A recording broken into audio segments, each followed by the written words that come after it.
ओम नमः शिवाय।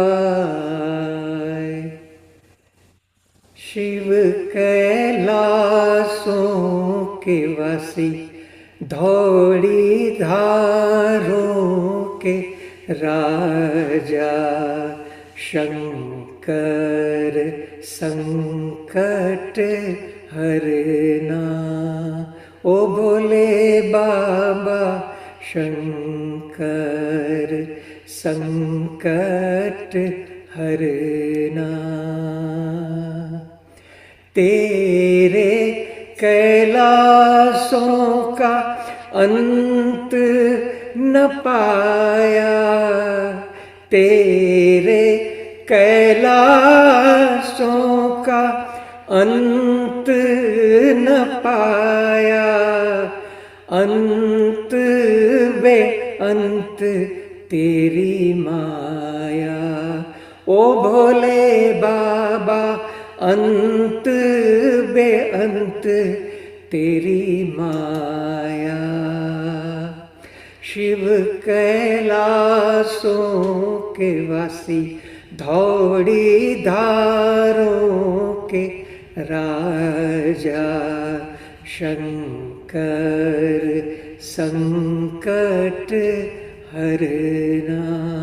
शिव शंभो बाबा शंकर संकट हरना। बेल की पत्तियां, भांग धतूरा, बेल की पत्तियां, भांग धतूरा, शिव जी के मन को लुभाए। ओ भोले बाबा शिव जी के मन को लुभाए। शिव कैलासों के वासी, धौली धारों के राजा, शंकर संकट हरना। ओ भोले बाबा शंकर संकट हरना। एक था डेरा तेरा चंबेरे चगाना, एक था डेरा तेरा चंबेरे चोगाना। दूजा लाई दिता भर मोरा। ओ भोले बाबा दूजा लाई दिता भर मोरा।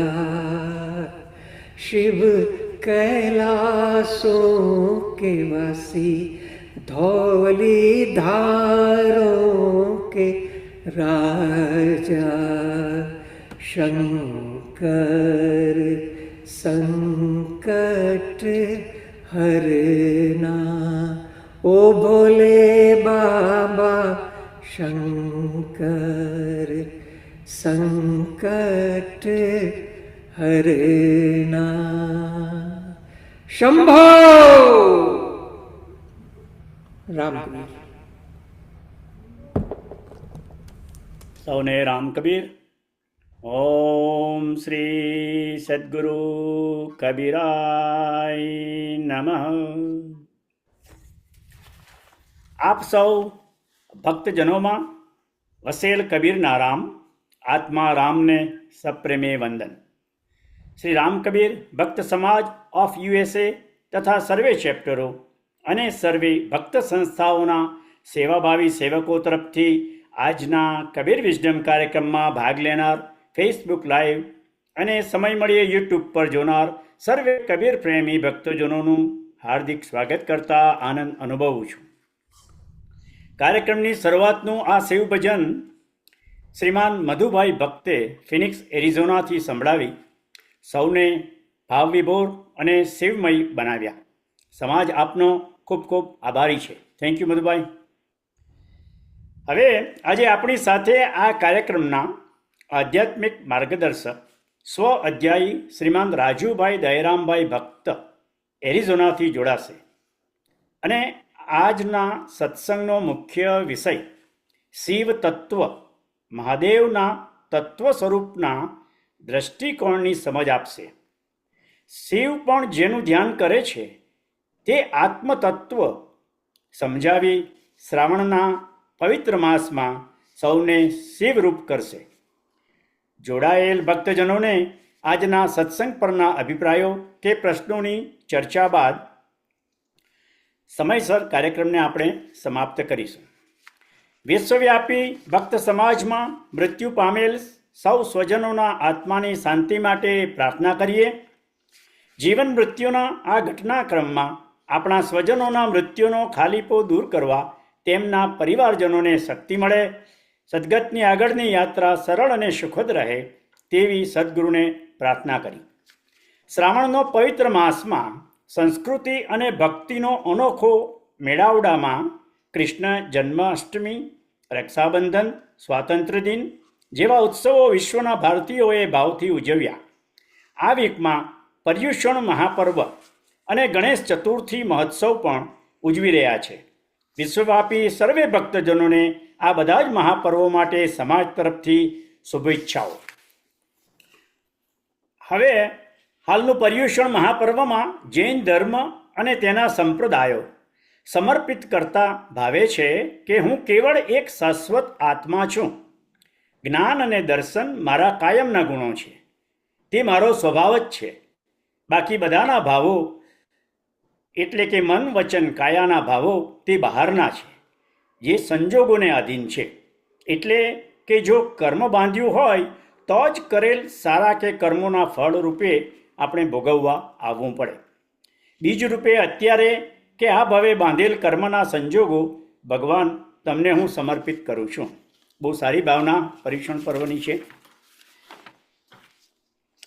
હવે મારું માનવું છે કે શ્રી રામકબીર ભક્ત સમાજનો 5 વર્ષથી નિયમિત ચાલતો આ વર્ચ્યુઅલ કાર્યક્રમ અને આપણી આ મંથલી ઓનલાઈન કબીરવાણીના અથાગ પ્રયત્નોથી સમાજના ભક્તજનો કેટલેક અંશે જાગૃત થઈ રહ્યા છે. પોતાના સ્વ અધ્યાયથી સ્વવિકાસ તરફ પ્રગતિ કરે તેવી અભ્યર્થના અને શુભેચ્છા. સદગુરુની અસીમ કૃપા અને બોધવાણીથી ભક્તિ અને જ્ઞાન જેવા સત્સાધનોથી જાગ્રત જીવનનો મુખ્ય ઉદ્દેશ સમજી શક્યા છીએ. સનાતન ધર્મના ત્રિદેવો બ્રહ્મા, વિષ્ણુ, મહેશ પણ નિરંતર જેનું ધ્યાન કરે છે તેવું આત્મ તત્વની સાચી સમજ માટે મારી સાથે સૌ સાથે મળી શ્રીમાન રાજુભાઈ દયરામભાઈને આપણે આવકારીએ અને આપણે એમનો સત્સંગ સાંભળીએ. રામકબીર રાજુભાઈ. રામકબીર. વસુદેવ સતં દેવં કંસ ચાણૂરમર્દનમ દેવકી પરમાનંદમ કૃષ્ણં વંદે જગદ્ગુરુમ. ગુરુર્બ્રહ્મા ગુરુર્વિષ્ણુ ગુરુર્દેવો મહેશ્વર ગુરુર સાક્ષાત પરબ્રહ્મ તસ્મૈ શ્રી ગુરુવે નમઃ. શંકરં શંકરાચાર્યં કેશવં બાદરાયણં સૂક્ત ભાષ્ય કૃतं વંદે ભગવન્તો પુનઃ પુનઃ. કક્કા કેવલ બ્રહ્મ હે બબ્બા બીજ શરીર ઘર્રા સબ में રમી રહા તાકો નામ કબીર.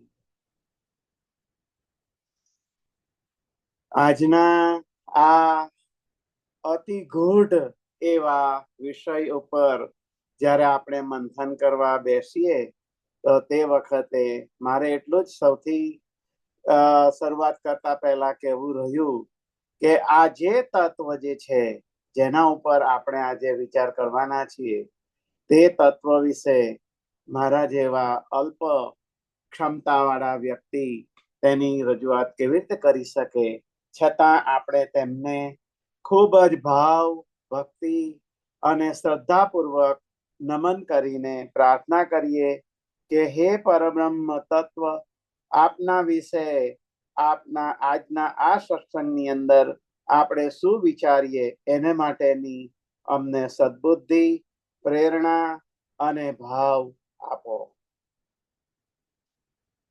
આપ સૌના હૃદયની અંદર બેઠેલા તે શિવ તત્વ અને પરબ્રહ્મ તત્વ જે એક જ છે, તેના અંદરના રામ જે કહો તેને માટે હું અહીંથી સાદર વંદન કરું છું. આગળ આજના જે વિષય તત્વ ઉપર જઈએ તો સૌથી પ્રથમ આપણે ઘણી વખત વાત કરી છે કે તત્વ એટલે શું, તો એને આપણને સૌને આને માટે માહિતગાર આપણે સૌ છીએ જ, છતાં પણ ફરી પાછું જ્યારે એ તત્વ વિશે વાત કરવી હોય તો આપણને એ જાણવું વધારે જરૂરી અને મહત્વનું બને છે કે તત્વ એટલે જેનો કોઈ જોડ નહીં, જેનો કોઈ જોટો નહીં, જેની કોઈ કમ્પેરિઝન નહીં, જેની ગુણવત્તા, જેના ગુણો, જેનું સામીપ્ય અને એ તત્વ વિશેની જે સમજણ છે તે કોઈક બીજા વિષય, વસ્તુ અને પ્રમાણથી સરખાવી શકાય નહીં, એવી રીતનું જે છે તે એટલે તત્વ. આપણે મેન્ડલીફના કે રસાયણ શાસ્ત્રના પીરિયોડિક ટેબલની અંદર જોઈ ચૂક્યા છીએ કે જે તત્વો, જેની હારમાળાઓ એને રજૂ કરી તે એકબીજાના જે ફિઝિકલ એટલે કે ભૌતિક જે ગુણો છે એ ગુણો આપણે કદાચ સમાન જોઈ શકીએ, પણ એના અંદરનું રહેલું જે મૂળ જે તત્વ જે છે, જેને આપણે ન્યુક્લિયસ, ઇલેક્ટ્રોન, પ્રોટોન, ન્યુટ્રોન જે કંઈ કહીએ છીએ, એ પ્રત્યેકના અલગ અલગ અલગ છે અને તેને લીધે જ તે તત્વ છે જેની સરખામણી આ દાખલા તરીકે હાઇડ્રોજન અને આ બાજુ હિલિયમ, તો એ બેનું કમ્પેરિઝન કરી શકાય નહીં અને તેથી જ એ બંને ભિન્ન છે. તેવી રીતનું આ જે તત્વ જે છે એ તત્વ વિશે જ્યારે આપણે સમજણ પ્રાપ્ત કરતા હોઈએ તો તે વખતે આપણે એવી સમજણ સાથે ચાલીએ કે એ જેનું વર્ણન કરાવવા માંગે છે એ તત્વ શું છે. જેને શિવ તત્વ કહીએ છીએ, મહાદેવ જેને કહીએ છીએ, તે શું છે? પુષ્પદંત નામનો એક ગંધર્વ કવિ, એણે આના ઉપર આ તત્વ વિશે ખૂબ જ ભાવ, ભક્તિ, એટલા બધા ઊંડાણથી એની અંદર એની રજૂઆત કરી અને એમને પ્રાર્થના કરી કે હે પરબ્રહ્મ તત્વ, તું કેવું છે? તેની અંદર પણ એણે કહ્યું છે કે અશિત ગિરીશમંશાત કજ્જલમ સિંધુ પાત્રે સુરતરુવર શાખા લેખિની પત્ર મુર્વી લિખતી અધિગ્રહિત્વા શારદા સર્વકાલમ તદપિ તવ ગુણાનામ ઈશ પારં ન યાતિ. એટલે એનો સીધો અર્થ કે જે આ સમસ્ત બ્રહ્માંડોની અંદર જે વૃક્ષો છે એની લખની કલમ બનાવીએ અને સમુદ્રોની શાહી કરી શારદા જે બુદ્ધિ અને જ્ઞાન જેની પરાકાષ્ઠા છે એવી જે મહાશક્તિ છે, જે મહાસરસ્વતી સર્વદા સર્વકાલીન લખતી રહે તો પણ તદપિ તવ ગુણાનામ ઈશ પારં ન યાતિ. તમારા ગુણનું વર્ણન કરી શકાય નહીં એવા આપ છો, આ પુષ્પદંતે કહ્યું છે.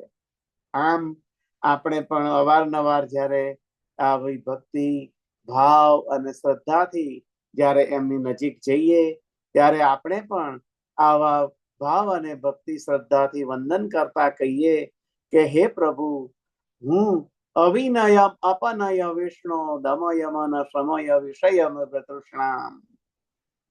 હું વિષય આની મૃગ તૃષ્ણાની અંદર સતત દોડતો રહેલો આવો આપને શું સમજી શકું?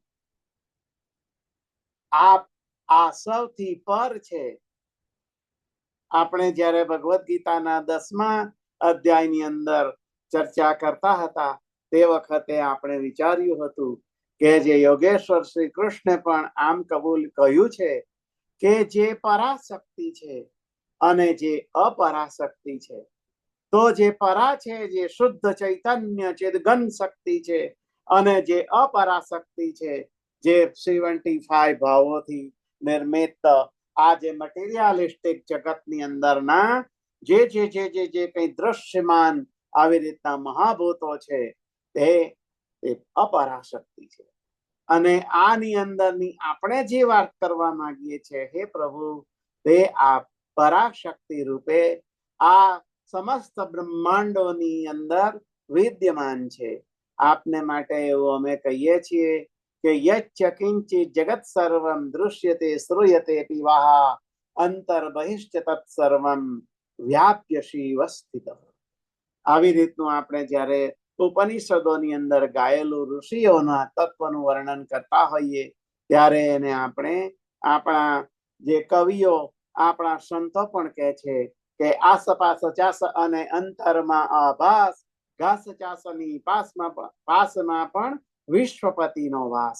આપ કણે કણની અંદર વિદ્યમાન છો, જેની મને કલ્પના પણ નથી તે ઠેકાણે પણ આપ છો, અને જેની કલ્પનાથી અતીત છું તે ઠેકાણે પણ આપ છો, અને જે પૂર્વમાં હતો આજે પણ છે અને ભવિષ્યની અંદર પણ છે એવું જે તત્વ જે છે જે અવિનાશી છે, આદિ છે, અનાદિ છે, આવી રીતનું જે આપ તત્વ છો તે હે પ્રભુ આપ છો. તો આપનું જે આ તત્વ વિશેનું વર્ણન આપણે જો કરીએ, આપણને એમ લાગે થોડું કંટાળાજનક છે આ બધું વર્ણન, પણ એ એટલા માટે જરૂરી છે કે હે પ્રભુ, આપના ચૈતન્ય તત્વથી જ મારી નિર્મિતિ થઈ છે, જેનું મને ભાન છે. આપણે કહીએ છીએ ને, શંકરાચાર્યનું જ્યારે 7 વર્ષના હતા, ગુરુ ગોડ પાદાચાર્યના આશ્રમ પાસે નર્મદા કિનારે ત્યારે પહોંચ્યા ત્યારે એમણે પોતાની ઓળખાણ આપતા કહ્યું, અને તેની અંદર એમણે છેલ્લે જે કહ્યું તે અતિ મહત્વનું. આમ તો બધું જ મહત્વનું છે, આમાં કઈ અતિ મહત્વનું અતિ નથી, આવું કઈ કશું હોતું નથી. છતાં એમ કહે છે જે આત્મસટક ગાયું ને એના અંદર એમણે કહ્યું છે, તેથી આપણે તેને યાદ કરી લઈએ કે નમે મૃત્યુ શંકા નમે જાતિ ભેદ, પિતા નૈવ મે નૈવ માતા ન જન્મ ન બંધુર ન મિત્ર ગુરુ નૈવ શિષ્ય ચિદાનંદ રૂપ શિવોહમ શિવોહમ. તેથી આ જગતની અંદર જે નિરાકાર સ્વરૂપ છે તે આપ છો. નિરાકાર સ્વરૂપ જે મારી દ્રષ્ટિની અંદર ગોચર થતું નથી, મારી દ્રષ્ટિ ત્યાં સુધી પહોંચી શકતી નથી, પહોંચે તો તે સમજી શકતી નથી, આવું જે આપનું નિરાકાર સ્વરૂપ છે, આ સ્વરૂપ તે હે પ્રભુ આપ છો. અને મને તે સમજાય તેથી જ આપ જે ઠેકાણે પ્રકટ થયા, આવું જે આપનું સાકાર સ્વરૂપ છે તે પણ હે પ્રભુ કેવું છે, એને માટે ઋષિ ગાય છે. ઋષિ ગાતા બોલે છે કે હે પ્રભુ, નાગેન્દ્ર હારાય ત્રિલોચનાય ભસ્માંગરાગાય મહેશ્વરાય નિત્યાય શુદ્ધાય દિગંબરાય તસ્મૈ નકારાય મહેશ નમઃ શિવાય. તો આ જે શિવ, આ જે મહાદેવ, આ તત્વ કેવું છે, હે પ્રભુ, આપને કઈ નાગ ધારણ કરવાની જરૂર હોતી નથી.